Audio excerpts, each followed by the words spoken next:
Today I'll be revealing the secret of the Philosopher's Stone, the truth about Jesus Christ's brothers, the lost location of the Ark of the Covenant, and so much more. All by studying ancient books that scientists still can't explain. The Book of Black Magic Sorcerers. Icelandic legend speaks of a book so terribly powerful that sorcerers would give their very soul to read it. This book holds the blackest of black magics, the kind of malevolent spells that people lived in mortal terror of. What do you think? Should we try to cast some of these spells? The title of the book is the Röðskinna, which translates to red skin in Icelandic. It was written by a Christian bishop who wanted one thing and one thing only, and that was to use magic to control the power of Satan himself. I know they say you should have goals, but this seems extreme. The book had a bright red cover with its words written in gold. Every dark spell, every curse and profane name that had been uttered since the Stone Age was recorded in this compendium of horrors. And it was all thanks to Gottskálk Nikolausen, born in Iceland in 1469. In 1496, he became the Bishop of Hola. He seemed to be a perfectly normal guy in a perfectly normal family. His uncle Olaf was also a bishop. Everyone assumed he was a good and wholesome Christian. Spoiler alert, he wasn't. He may have preached Christian values, but his own soul was on the other side of the fence. He had a mistress named Gudrun, and they had 2 children together. He also had an affair with another woman whom he had a daughter with. Historical records show that he was manipulative, cruel, and endlessly ambitious. He cared only about status and wanted more and more of it. This lust for power was what led Gottskálk to dark magic. He started exploring witchcraft, delving deeply into the most ancient spells and incantations he could find. Everything he could uncover, he wrote down in the Röðskinna. Gottskálk wished to accumulate enough power that he could make Satan his slave and rule the entire world. That's what I call motivation. But for all his effort, his attempt to capture Satan didn't work. Gottskálk died in the winter of 1520 and was buried with his black magic book. He never summoned Satan, he never took over the world, and he went down in history as a failed villain. Whatever secrets Gottskálk may have uncovered during his years of tireless research are still in his book, which is still in his grave, wherever that might be. Ripley's Alchemical Scroll, Part 1. In the 15th century, George Ripley went in search of the Philosopher's Stone. His search resulted in the creation of a mysterious alchemical scroll. Nobody alive today knows how to decipher the scroll to create the legendary stone. George was born around 1415. Early in life, he took a liking to alchemy. He rose to become one of the most renowned authors of alchemical works in the Middle Ages. George remains one of the most famous alchemists in English history. Contrary to what you might think, alchemy wasn't that frowned upon by the church. George allegedly studied his craft for 20 years in Italy, even becoming friends with Pope Innocent VIII. His work was so respected that other famous alchemists like John Dee studied George's work. Even Isaac Newton himself, revolutionary discoverer of gravity, turned to George's strange writings on alchemy for inspiration. His most famous book is The Compound of Alchemy, published in 1471. But his most famous creation is known as the Wheel. It's a freaky drawing of all the planets in the solar system with Earth at their center. It's believed George Ripley encoded all his alchemical recipes into this single huge drawing. Everything he knew was clearly placed within the wheel. Then again, maybe not everything. Let's not forget the Ripley Scroll, the whole reason I'm introducing you to this ancient alchemist. It's this scroll that could contain the secrets of transmutation. Only 23 copies of it are left, most of them not available to the public. The original that he created in the 15th century is long gone. The scrolls that are still around, most of which are kept in the private collections of British aristocrats, are copies. They were likely reproduced by wealthy individuals who were fascinated with the science of alchemy. Even the ones held by the British Library in London, Cambridge, and Oxford are copies. Let's take a close look at the scroll itself and see if we can make our own magic stone. It contains a series of pictures that allegedly illustrates the necessary steps for acquiring the Philosopher's Stone. You know, the thing Harry Potter wanted in the first book? The sequence of pictures is difficult to translate, especially when you consider the scroll is 18 feet long. Most consist of 7 huge sheets of vellum. The first image on the Ripley scroll is a large bearded figure clutching a vase that's shaped like an egg. It's believed this figure is none other than Hermes Trismegistus. Here we go down the rabbit hole. Hermes Trismegistus is the mythical founder of alchemy. Time and time again, Hermes has been identified with the Egyptian god of magic and healing, Thoth. The Egyptians described him as the scribe of the gods, the great deity that invented writing. Any astronomer, healer, or magician worshipped Thoth as their patron god. It was the Greeks who later adopted Thoth and changed his name to Hermes. He even appears on the legendary Rosetta Stone, which was created in 196 BC. If the legends are to be believed, Hermes/Thoth was the author of many alchemical works, bestowing the knowledge of the gods upon his followers. It would make sense that his image is the first on the Ripley scroll. Keep watching to see the rest of the scroll's mysterious pictures. The Philosopher's Stone awaits. The secret sons of Joseph, Jesus' brothers. According to a super-secret Christian text that was never included in the New Testament, Jesus had 4 brothers and 2 sisters. His family was huge. You're not going to believe who one of his real brothers was. The secret text is called The History of Joseph the Carpenter, a sort of compilation. It contains a variety of stories surrounding Mary, Jesus' mom, and Joseph, Jesus' human father. If God was Jesus' real father, that would make Joseph like his stepdad. There are only 2 copies of this ancient book surviving today. That makes it one of the rarest Christian books around, even if barely anybody knows about it. One version is in Coptic, the language spoken by Egyptian Christians. The other copy is written in Arabic. Both copies are of the original book, which was likely written more than 1600 years ago. Let's get down to content. Most of the book talks about Joseph, the carpenter, who was married to Jesus' mom but never got physical with her. Most Christian traditions claim Mary was a perpetual virgin, meaning no sex before Christ, during her pregnancy with Christ or after Christ's crucifixion. The book says Joseph had 4 sons and 2 daughters in a previous marriage before he met Mary. His sons were Judas, Justus, James, and Simon. His daughters were Assia and Lydia. Jesus had 6 siblings, and one of them was Judas. But was this the Judas, the big bad Judas who sold out Jesus for a handful of silver?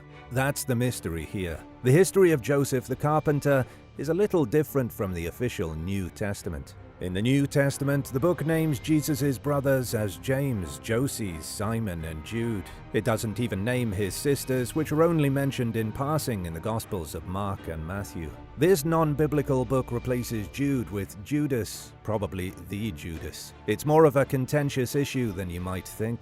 Interpreting the siblings of Jesus has divided people in the church for centuries. Some believe them to be the biological sons and daughters of Mary, which means they were Jesus' blood relatives. That could mean Judas and Jesus came from the same woman's womb. Others believe the brothers and sisters of Jesus came from Mary's sister, who also happened to be named Mary. They weren't very creative when it came to names in biblical times. Imagine the incorrect translations that have come from these confusing names over the last 2,000 years. And then there's the theory I already mentioned, that the brothers and sisters of Jesus came from Joseph's previous marriage. Those who believe in the perpetual virginity of Mary reject every idea that involves Mary not being a virgin. And now for number 8, but first it's shout-out time. I wanted to give a big thank you to Maxton and his dad for supporting this channel. Be sure to subscribe if you haven't already for more videos like these. Cracking the code of a secret society. 12 years ago, scientists cracked an uncrackable cipher and made history. Kevin Knight, who was a senior research scientist at the University of Southern California at the time, became obsessed with an 18th century manuscript called the Copiale cipher. He wanted to read it so badly because nobody else ever had. The book is 105 pages long, with those pages covered in roughly 75,000 handwritten characters. It's bound in gold and green brocade paper. What makes it so strange is that its characters are a bizarre mix of Roman letters and abstract symbols. The book has 90 distinct characters and 26 Roman letters. Then there's the issue with the spacing.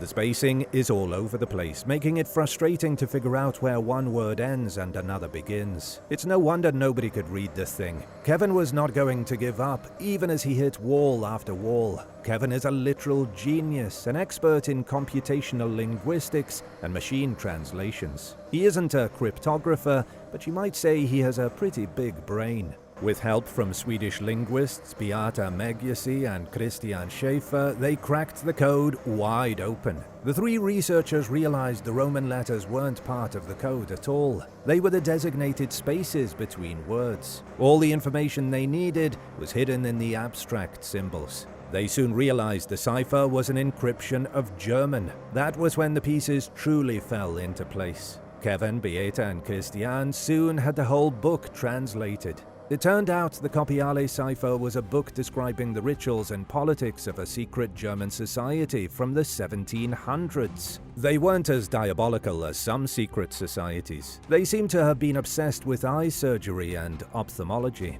None of its members were practitioners, but still had a creepy fascination with human eyeballs. It's one of the weirdest things I've ever heard of. The impressive part is that this random cult of eyeball lovers managed to create a code that took almost 300 years to solve. Kevin and the team hope that their victory has given others hope. Maybe one day their work will help decode other cryptic scripts, like the letters from the Zodiac Killer or the legendary Voynich manuscript.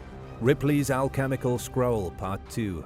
Ripley's scroll begins with the image of the Egyptian god Thoth. The mysterious egg-shaped vase Thoth is holding is believed to be the vase of the philosophers, the very vessel designed for carrying the philosopher's stone. The vase is covered in mystic images. There are 8 orbs linked by chains on the base. Each orb contains either 1 or 2 homunculi, with each one flanked by a figure who appears to be a monk. On the top of the vase is a toad. Below the toad are some very strange words, which are as follows: the Black Sea, the Black Loon, the Black Soil. You're realizing now why the experts have such a hard time deciphering the scroll. It is as cryptic as a scroll can get. Below the mysterious words is a furnace set atop a pile of leaves. Below that is the figure of a woman with a dragon's tail and the webbed feet of a duck. I don't even know what you would call a mythical creature like that. The woman/dragon/duck hybrid has her head set between a sun and a moon, and it hung downward with a small male baby in her hands. Remember, these images are supposed to be instructions for how to create a philosopher's stone. Only by deciphering the meaning of them and then following the instructions can a person create one such stone. But hey, do you know what a philosopher's stone truly is? According to ancient stories going back more than 2,000 years, the philosopher's stone isn't technically a stone. It's a substance, often described as a powder, that can turn a base metal into gold. The philosopher's stone has a second use as well. Alchemists believed for centuries that the magical substance could produce an elixir of eternal life, making a person immortal. What would you choose? The ability to turn simple rocks into pure gold, or unending life? By the way, the philosopher's stone can be traced all the way back to Adam from the Bible. Ancient alchemical writers claimed that Adam was given the knowledge of the stone directly from God himself. Alright, let's get back to the scroll. Underneath the woman with the dragon's tail is a vine emerging from a pool with 7 sides and held up by 7 pillars. On the top of each pillar is a monk clutching the same vase that Hermes/Thoth is clutching at the very top of the scroll. In the pool itself are 2 naked figures, one male and one female. This could be a representation of Adam and Eve, going back to what I just said about Adam receiving knowledge of the stone from God. Hugging one of the pillars is a strong male figure, and on his left is a wing of angel. On his right is another male, and what looks like a giant spike ball behind him. In front of the pool is a winged dragon, spitting a toad out of its mouth. That's the second toad in the scroll so far. Let's take a break to talk about Jesus and get back to the final images on the scroll in just a few minutes. The Baffling Maya codex.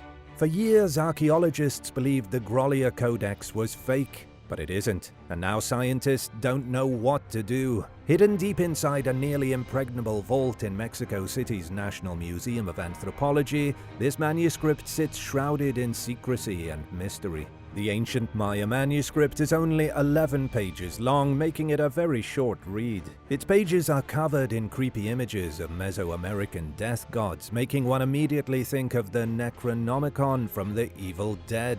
The kicker is that nobody even knows where it came from. One rumor is that it was discovered inside a cave, kept safe inside a box with a frightening-looking turquoise mask. But that could be total fiction. The codex was recovered from looters. The looters stole it from somewhere. Scholars just don't know where. They call it the Grolier Codex because after the looters pillaged it from wherever, the manuscript made its way to the Grolier Club. If you haven't heard of this club before, don't feel too bad. It's members only, a club in New York that caters to a very specific type of clientele. The whole reason archaeologists thought the codex was fake was that its owner refused to give it back to Mexico. Plus, they wouldn't display it at a museum. They only showed it off at the club, making experts dubious. The owner is Josue Sáenz, an extremely wealthy Mexican collector of artifacts and antiquities. According to him, Josue was approached by someone who had discovered the codex along with other treasures in a cave. He was flown to an undisclosed location to look at the objects and to see if he wanted to buy them. He did buy them, and then he took them to New York. Now, after all these years of speculation, a group of archaeologists and cultural experts have been allowed to study the old book. It turns out Josue's weird story about flying to a cave to buy the book might be real. The codex is legitimate. Researchers analyzed everything from its paper to the sketches of the demonic-looking Maya gods. They used techniques such as X-ray and UV imaging and even microscopic analysis. All tests proved it to be authentic. The codex was written in 1230 AD. The fact it exists at all is nothing short of a miracle. The researchers said so themselves. It's a miracle because the Spanish destroyed most of the Maya's books, a move more devastating than when the Library of Alexandria burned down. Now that they've confirmed it to be real, the team is hard at work analyzing each illustration to learn more about the Maya religion and their way of life. Although you should know one thing. Even though the ancient Maya Empire collapsed, there are more than 7 million Maya still living across Mesoamerica today. Ripley's Alchemical Scroll, Part 3. You are almost ready to make a philosopher's stone. So far, Ripley's scroll has consisted of an ancient Egyptian god of magic, an egg-shaped vase covered in homunculi and monks, a woman with a dragon's tail, Adam and Eve in a pool, and quite a few toads. The next image in the scroll is a huge burning sun with eyes and a mouth. Instead of rays of sunshine coming from the sun, it appears to be emitting dozens of feathers. Below the sun is some kind of gigantic bird biting its left wing. It's definitely not a chicken, perhaps a phoenix. The giant bird is standing on an orb, and the orb has 7 huge feathers stuck in it. Again, the number 7 comes up. This feels significant. There are more indecipherable verses below the orb, and then another orb. The second orb has a black, white, and green ball inside it. It also has rays of energy shooting out from it. Then the scroll moves to a huge dragon, its wings spread out but not attached to its body for some reason. Furthermore, the draconic beast is bleeding from its belly. The drops of its blood flow downward, collecting in yet another huge orb. This time, the orb has 3 small black balls in it. Underneath this is some poetry, and underneath the poetry, the figure of a pilgrim and the figure of a philosopher. The philosopher is carrying a mysterious staff with a hoof attached to one end and its other end wrapped in a scroll. What do you think? Have you figured out how to make the philosopher's stone based on these cryptic clues yet? Experts have been studying George Ripley's scroll for more than 500 years, and while they haven't made a stone yet, they aren't totally clueless. Many of the symbols that seem like nonsense are most likely ingredients and directions. For example, the toad probably signifies sulfur, or maybe some other earthly ingredient. The giant bird biting its own wing has been interpreted as a stabilization in the alchemical process. Still, these are just guesses. Most scientists don't even believe in the existence of the Philosopher's Stone. St. James, the Book of the Seven Dispensation. James Hampton was one of the most mysterious artists in American history. Upon his death in 1964, a notebook was discovered in his possession. The text was written in an unknown script and remains undeciphered to this day. It is available online, so feel free to peruse the script at your leisure after the video. James was what you might call an outsider artist. He worked as a quiet, unsuspecting janitor, but all the while he was secretly building religious art from materials that he scavenged. His art is downright shocking. It all began in 1950. James rented a garage in Northwest Washington. Over the course of the next decade and a half, he put together one of the most complex works of religious art ever made. He did so using things like old aluminium foil, broken furniture, soggy cardboard, broken light bulbs, and thrown away jars. James only used materials that he pulled from the trash. You might think what he made was a hunk of junk, since he used junk, but that's not the case at all. His great work of art is called The Throne of the Third Heaven of the Nation's Millennium General Assembly, and it is glorious. I know, it's also a mouthful. It's also kept on display at the Smithsonian American Art Museum and consists of 180 individual objects. The objects are covered in quotes from the Book of Revelation. At the center of the exhibit is a great big throne, 7 feet tall. On either side of the throne are altars, crowns, winged pulpits, and wall plaques bearing the names of the apostles. It is a monumental work of art by someone who was clearly obsessed with Christian religion. What makes it so amazing, though, is that James never told anyone about it, but he did write about it. He described his work and his motivation in writing. He claimed the artwork was done as a monument to Jesus. James made it because he experienced several visions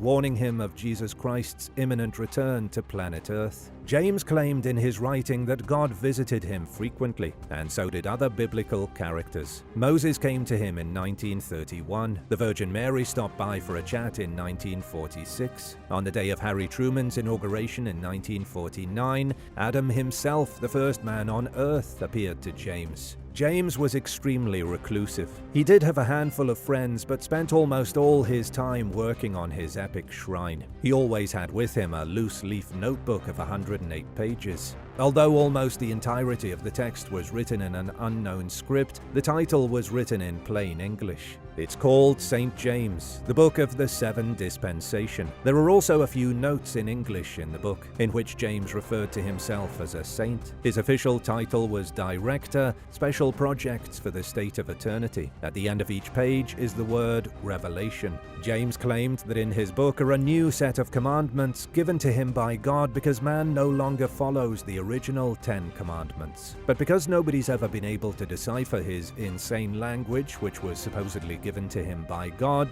the commandments have never been revealed. On November 4th, 1964, James Hampton died of stomach cancer. Only then was his mysterious book and the artwork hidden within the garage discovered. Be sure to check out James's book online and leave your thoughts in the comments for me to read. The Book on Mars. A mysterious book has been discovered in the last place you would think, the surface of the red planet. NASA's Curiosity rover recently spotted a small Martian rock that looks suspiciously like a fossilized book. Or maybe I should say they spotted a fossilized book that looks like a small Martian rock. The jury is still out on this one. Take a look at this picture of the so-called Martian book, the image credit to NASA. Do you think this is a piece of interstellar literature? Could it be a fossilized book from a civilization that once lived on Mars? Maybe, but probably not. There's one important bit of information I've left out. The rock looks like a book, but is way smaller. The fossilized tome is only about an inch wide. According to NASA, their rover took a picture of it using the Mars Hand Lens imager attached to the end of its robot arm. A NASA representative said that finding rocks with unusual shapes is a common occurrence on Mars. Also, and this is something most people might not know, the weirdly shaped rocks are made from minerals. Ancient minerals left behind when Mars was covered in water.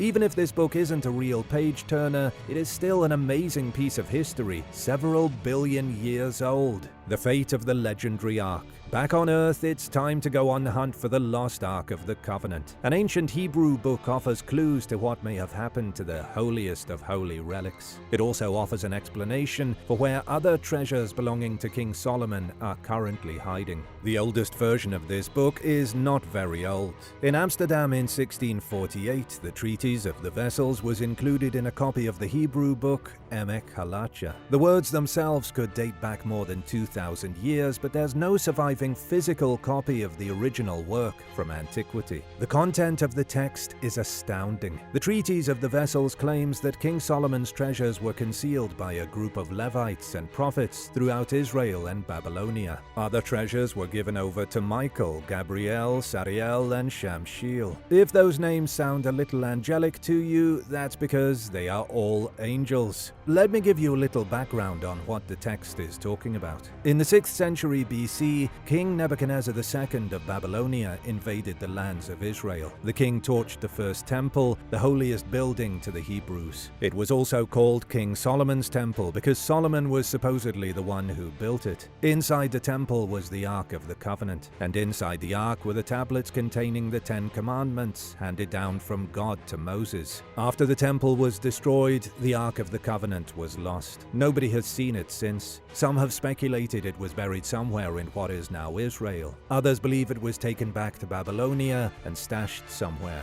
Other theories include that it was destroyed, that it's hiding in the Vatican right now, and that it's in an Ethiopian church. Then again, maybe it's like the Treatise of the Vessels says, and the Ark was given to an angel for safekeeping. Unfortunately, though, the text doesn't say where any of the treasures were put to be safeguarded. It stops right before revealing the exact location of the Ark. It's a total rip-off. The book claims the location of the holy relics will only be revealed on the day of the coming of the Messiah. I guess that means we won't be seeing the Ark of the Covenant until Jesus comes back for his encore. One of the oldest books in the world costs this much. How much would you pay for an ancient book? Not just any ancient book, but a lost piece of Christian history. The reason I'm asking is that one of the oldest surviving books in the world just sold in June 2024 at an auction for roughly $3.9 million. That's not chump change. The book is a codex, the Crosby-Shoyan Codex, written in the 4th century AD in Egypt. It was discovered along with 20 other codices near the Egyptian town of Dishna in 1952. Collectively, the texts are known as the Dishna Papers. Unfortunately, these papers were overshadowed by more significant discoveries in the 20th century, primarily the Dead Sea Scrolls and the Nag Hammadi Library. The Nag Hammadi Library was also uncovered in Egypt, but it was a few years before the Dishna Papers in 1945. 13 codices were discovered that contained dozens of previously unknown religious works. It was a revelation of biblical proportions. Literally, entirely new manuscripts from early Christianity were revealed. Books with titles such as The Gospel of Thomas and The Secret Revelation of John. The very next year after the Nag Hammadi discovery, some Bedouin sheep herders came across the Dead Sea Scrolls in a darkened cave in Qumran in Israel.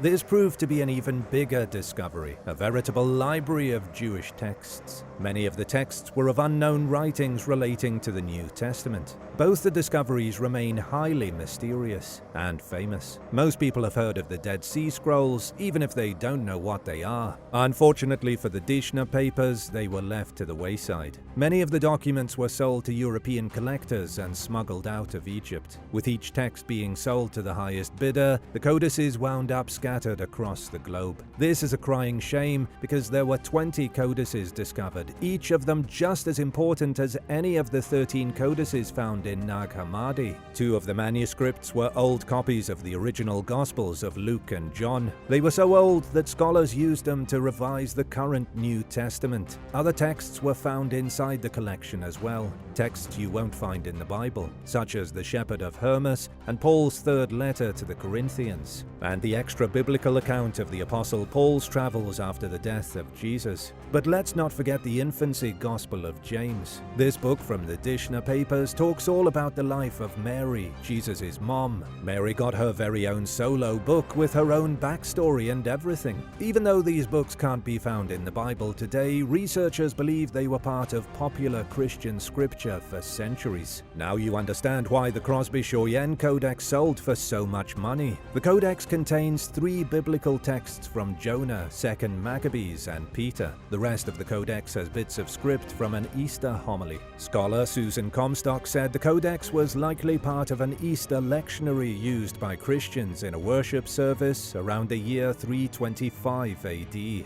Has this video inspired you to dig deeper in ancient mysteries and try to unlock the secrets of the Philosopher's Stone? I hope so. Be sure to hit subscribe and come back soon for more awesome videos. Thanks for watching, and I'll see you next time.